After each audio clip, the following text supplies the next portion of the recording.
Thank you for joining me here on the last segment of today's show, going over some more standing predictions in each division, this time stopping in the AFC South and predicting how these teams are going to finish, right? Because this one is a division that I'm very much looking forward to watching. A lot of these teams, a lot of them changed their head coach, a lot of the weapons, their offenses, their entire rosters. I think it's going to be super competitive this year with all of these teams, which made it exciting but also very hard to predict the order of how they were going to end up after the 2024 regular season. But I tried my best here to try and provide you guys with the most accurate predictions. So, with that being the case, at number 4, I have the Indianapolis Colts finishing last this year. I just feel like there's a lot of youth in this team. Anthony Richardson trying to come back and play a full season, after being very limited last year. And I think going back to college, you guys can correct me on the stat, but I think the amount of times that he started over the last couple of years from college to the NFL, it hasn't been that many. I can't throw out a random number because I just honestly don't know it, but it hasn't been a lot of starts in that time period for Anthony Richardson. And now navigating through a whole NFL season and competing with these teams, I think they're just a year early from doing that. I'd like to see a whole year with Anthony Richardson. They are fortunate to have the easiest schedule in the AFC South along with the Tennessee Titans, but that's one of the main reasons I think they still will finish fourth, because of them overall being very young. Not just Anthony Richardson, but some of the playmakers that they have. Also, their first round pick this year, Laiatu Latu, he could be looked upon right away to make an important jump into their defense right away to contribute. Now with Samson Ebukam placed on the IR to start, he's going to miss the first 4 weeks, so you need some pass rush. He was your leading sack artist last year, so to not have him to start the year is a big miss, and they're going to play the Houston Texans right off of the bat. That's going to be a big game with the implications in the division and also that mini rivalry that they have going on.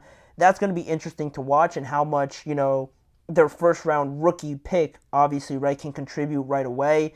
And also, outside of their typical stars like Kenny Moore, Julian Blackmon in the secondary, the other players, opposite of those guys, I still have questions about. And I think it's just really a matter of getting more reps for this team, more experience together, right? Staying healthy, learning what you need to learn this year, and taking that into next year. They're going to be competitive. I don't think anyone's going to get blown out this year in this division, but someone has to finish last, and I feel like it's going to be the Indianapolis Colts. Then at number 3, with all their change, all the turnaround with their team, I have the Titans finishing third.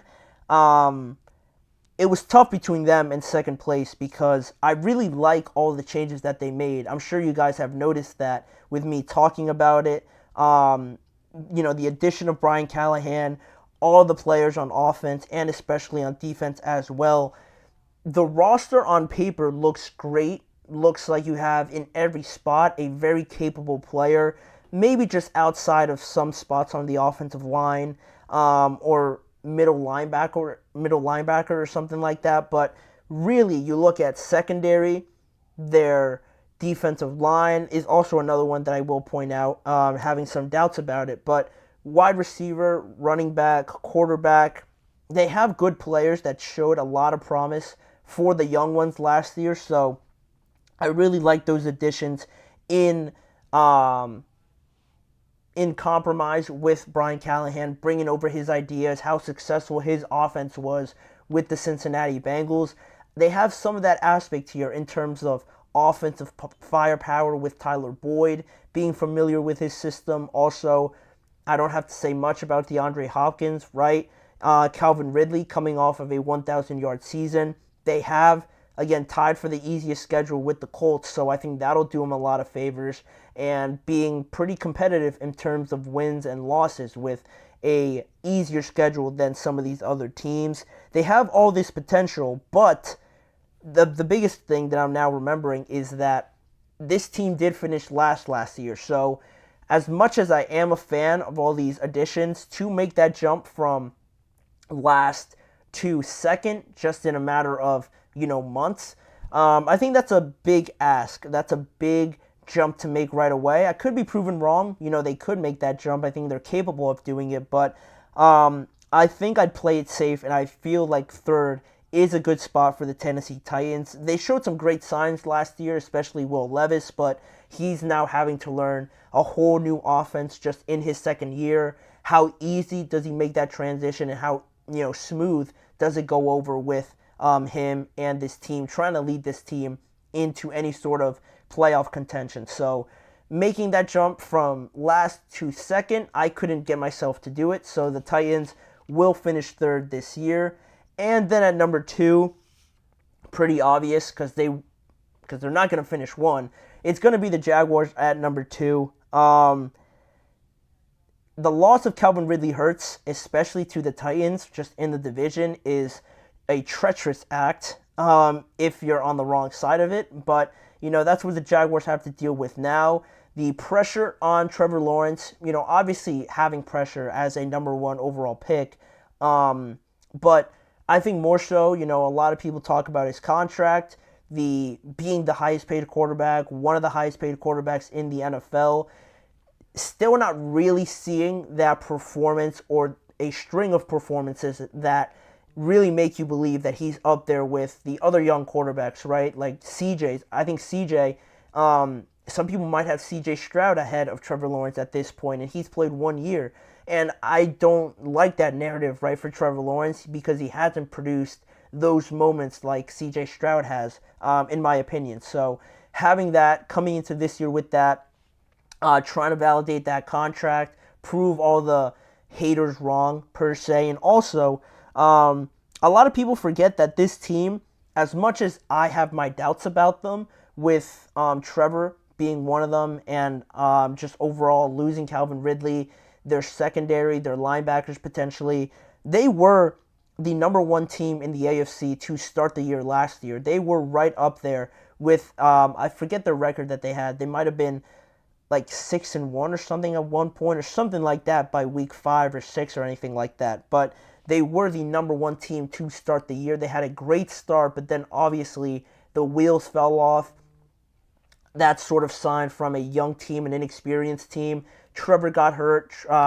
Travis Etienne got hurt as well. A little bit unlucky in that, but a collapse nonetheless. So this team showed you that they are capable of being up there, and we didn't know what the Texans were going to be. Now we have a pretty clear idea of that, right? So maybe that's going to affect them competing right away for that number 1 seed. But, they have the potential there. Their defensive line is something that I really like. Probably the best thing about this team is their offensive line with Josh Allen-Hines, Eric Armstead, Trayvon Walker.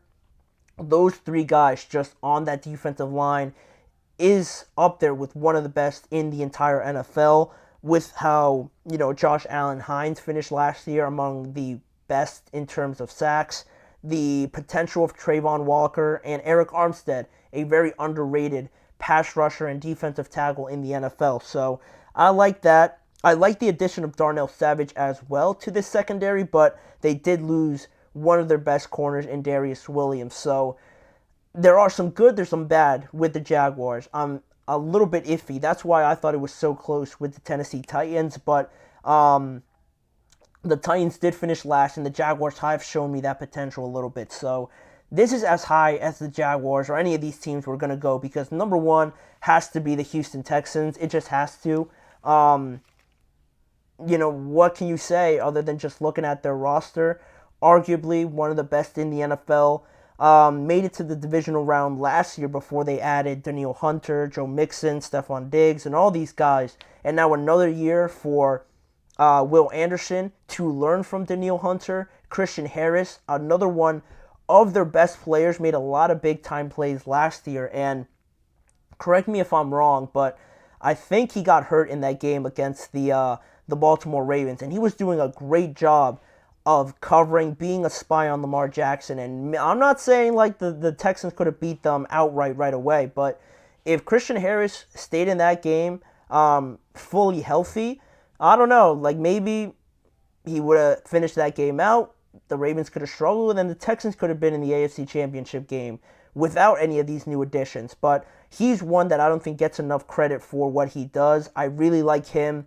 Also, Jalen Petrie, another underrated young player that they have. Derek Stingley is looking more and more like one of the best corners in the game. Look out for him this year, putting his name up there with all these young cornerbacks that we have now. You know, Pat Surtain just got paid today. Sauce Gardner's up next. Derek Stingley could be making that jump into that sort of range in terms of the top cornerbacks in the NFL.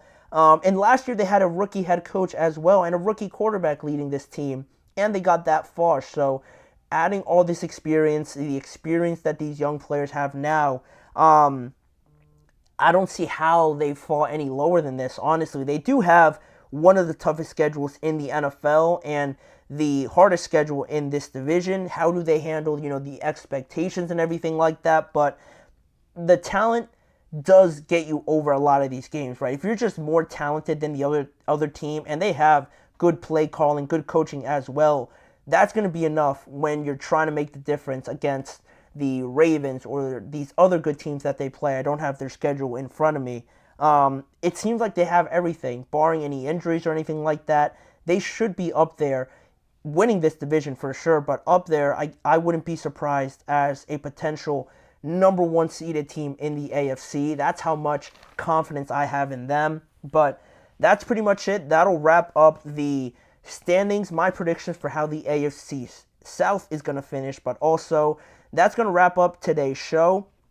I want to thank you guys for joining me on today's episode of the GSMC Chip Shot Football Podcast, brought to you by the GSMC Sports Network. Please remember to like, follow, and subscribe to the show, as well as following the network on all forms of social media. If you want to see more of this show, check out both YouTube channels, the GSMC Podcast Network channel and the GSMC Sports Network channel for more NFL content in a variety of different ways with this show on both of those channels. And lastly, if you want to see more of these live shows, check out every weekday at 6:30 p.m. Eastern Time with me, your host, Manny Maradiaga, every day talking about these NFL storylines on the show. So we'll be back tomorrow covering the Kansas City Chiefs game and the Baltimore Ravens. The official start of the regular season is tomorrow. I'm looking forward to talking with you guys more about that when we're on here again tomorrow.